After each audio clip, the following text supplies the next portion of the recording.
जय श्री राम, जय बागेश्वर धाम, सन्यासी बाबा की जय, गुरुदेव भगवान की जय। आप सब कैसे हैं?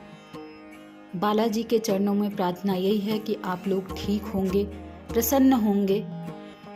आपको बताना चाहती हूँ कि बागेश्वर धाम सरकार यानी हमारे पूज्य सरकार इस समय नागपुर में हैं और उनका दिव्य दरबार लगा है।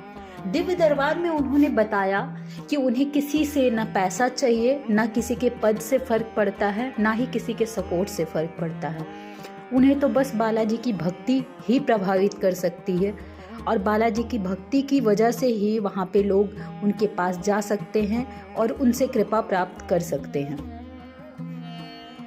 उन्होंने ये भी कहा कि बालाजी बिकाऊ नहीं है। बालाजी तो प्रेम के भूखे हैं, भाव के भूखे हैं, भक्ति के भूखे हैं।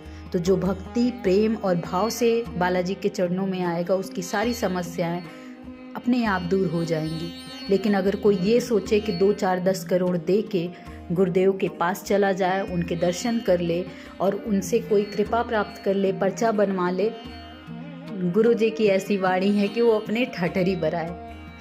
सत्य ही तो कह रहे हैं गुरु जी ने ये कहा कि तुम तो अमीर हो, तुम तो दे दोगे किसी को 1,00,000, 2,00,000, 50,000 और कोई भी संत आके तुम्हें आशीर्वाद तुम्हारे बेडरूम में दे जाएगा। पर उनका क्या, जिनके पास 2 रुपये चढ़ाने के लिए नहीं, जिनके पास कर्जा है, जो बहुत तकलीफ में है, उनका कोई नहीं है, उनका बागेश्वर धाम है। यही सारी चीज़ें हैं जो बागेश्वर धाम सरकार, हमारे पूज्य सरकार, परम पूज्य गुरुदेव भगवान को दुनिया से अलग बनाती हैं। बड़े ही विशेष हैं वो, बड़े ही दयालु कृपालु हैं वो, गरीबों के मसीहा हैं वो। उन्होंने ये भी कहा कि कोई इंसान भगवान नहीं हो सकता है, कोई इंसान संत हो सकता है, बुद्ध पुरुष हो सकता है, बुद्धिजीवी हो सकता है, महापुरुष हो सकता है, सन्यासी हो सकता है, किंतु कोई इंसान भगवान नहीं हो सकता है, शैतान हो सकता है। तो आप सबको बस इतना कहना चाहती हूँ कि भगवान तो भगवान है, भगवान पे भरोसा रखिए।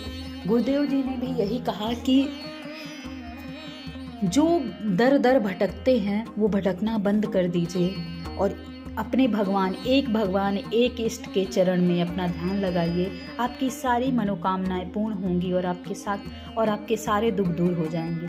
किंतु अगर आप ऐसे ही भटकेंगे तो रोज रोज लोग आपका फ़ायदा उठाएंगे। इन्हीं शब्दों के साथ अपनी वाणी को विराम करती हूँ। जय श्री राम, जय बागेश्वर धाम। बालाजी की कृपा ऐसे ही मुझ पे बनी रहे और मैं ऐसे ही आप तक बालाजी के शब्द पहुँचाती रहूँ।